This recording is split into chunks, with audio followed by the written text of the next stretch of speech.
Yes. Interesting. So we'll come back to the discussions in a few minutes. But for now, though, I just wanted to cross over and speak to my colleague, Victor Gale. He's joining us live from Nakuru, just to update us on two things. One of which, of course, is the new governor, Lee Kinyanjui, sending a number of top officials on compulsory leave. Victor, thank you for joining us. So we've seen this, in a number of counties where, the governors who have been elected sending people home. So what really is the main reason for the Nakuru governor to send these top officials on compulsory leave?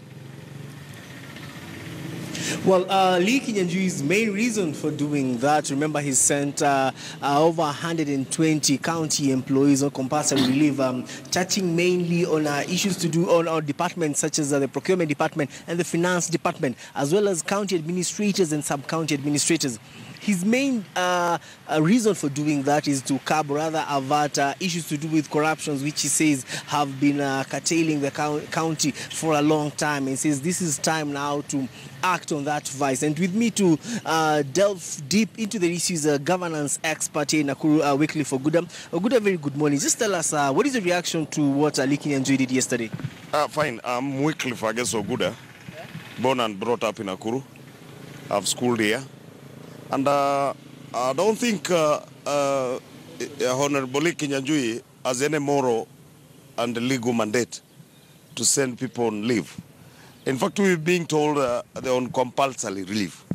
Then we are wondering, 120, has he recruited those who should be taking over? Now, to make service delivery in this county, we run the services of this county. So we are wondering what his intentions are, what he's thinking, what he wants to do in this county. Well, during the 2013, when Governor Kinodhi Mbugo, the former governor, came into power, and you were vocal about criticizing some of the appointments that he had made before the CECs, or rather the county ministers, were sworn in. Are we going to see you do the same perhaps this time? Let me just give a warning that if there is a governor who is going to have very hard times, is Lee Kinyanjui, because we are not going to keep quiet. He should not be operating in the comfort of his house and think that he can bring a CEC here who is not qualified, or an officer who is not qualified. When Kinodhi Mbugo came to office, he never sacked an officer. What he did, he recruited more. So Lee Kinyanjui has come with an intention of sacking officers here. We are not ready for that. Procurement, my friend.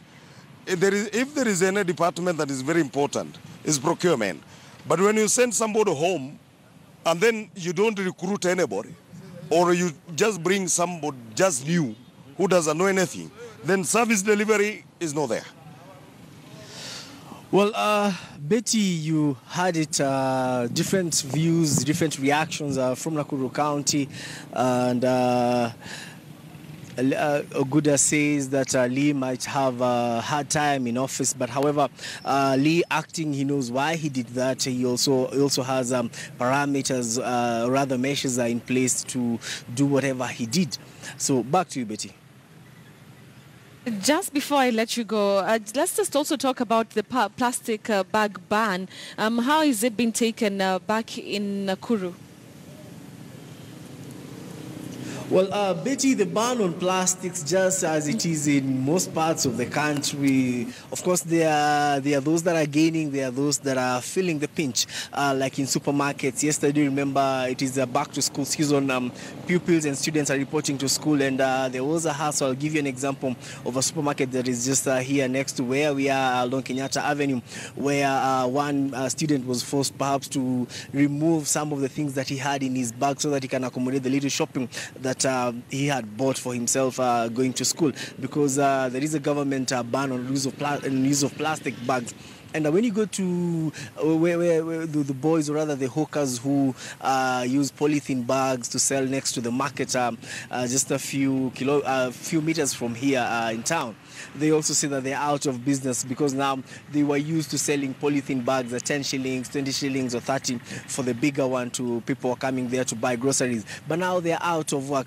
When you go to people who are selling the small businesses, people selling beans, selling chapati, we've seen people wrapping in serviettes, others are wrapping in used newspapers, which me and you know very well that is not very hygienic.